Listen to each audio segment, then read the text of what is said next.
Hello বন্ধুরা, আপনারা সবাই কেমন আছেন? আশা করি সকলে ভালো রয়েছেন। সকলের সুস্বাস্থ্য দীর্ঘায়ু কামনা করে শুরু করেছি নতুন একটি টিপস। তো আমি ক্যানভার মাধ্যমে এই টিপসটি আজকে দেখাবো যে কীভাবে আমরা ছবির ব্যাকগ্রাউন্ড পরিবর্তন করব। তো ক্যানভাতে ঢুকলাম, সেখান থেকে আমরা যে কোনো একটা ছবি আমি চয়েস করে নেব। তো আমি একটা ছবি চয়েস করলাম। এখন আমি দেখাবো যে কীভাবে ছবির ব্যাকগ্রাউন্ড পরিবর্তন করব আমরা এই ক্যানভা সফটওয়্যার দিয়ে।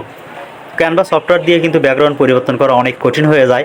তো যদি কারো কাছে প্রো বা প্রিমিয়াম ক্যানভা থাকে তাহলে সেই সফটওয়্যারের মাধ্যমে কিন্তু খুব সহজেই করা যাবে। তো যেহেতু আমার কাছে ক্যানভা প্রিমিয়াম নাই, তাই আমি একটু জটিলতাই মধ্যেই পড়ে যাচ্ছি। তারপরেও চেষ্টা করছি, আসলে দেখা যাক কী করা যায়, এখানে হয় কি না।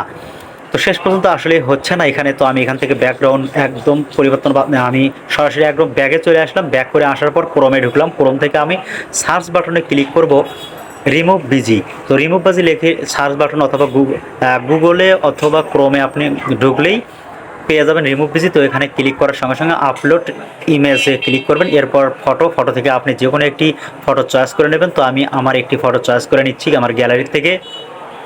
ফটো চয়েস করা হয়ে গেলে আবার এখানে আপলোড হবে। ফটোটি আপলোড হওয়ার সাথে সাথেই কিন্তু দেখবেন ব্যাকগ্রাউন্ড পরিবর্তন হয়েছে। দেখুন ব্যাকগ্রাউন্ড পরিবর্তন হবে সাথে সাথে।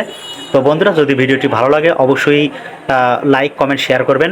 তো দেখুন ব্যাকগ্রাউন্ড কিন্তু পরিবর্তন হয়ে গেল। এখন ডাউনলোড অপশন রয়েছে, নিচে দেখতে পাচ্ছেন। এখানে ক্লিক করলে আমরা কিন্তু ডাউনলোড করতে পারবো। তো তাছাড়াও যদি আপনি ব্যাকগ্রাউন্ড আরও বিভিন্ন রকমের কালার দিতে চান তাহলে এখান থেকে কালার দিতে পারবেন। আপনি আপনার ইচ্ছা মতো কালার দিয়েও কিন্তু এটা প্রিন্ট করতে পারবেন বা ডাউনলোড করতে পারবেন। তো আমি এটা ডাউনলোড করলাম পিএনজিতে। দেখুন প্রিভিউয়ে ক্লিক করে এখন আমরা ওপেন করব এটা।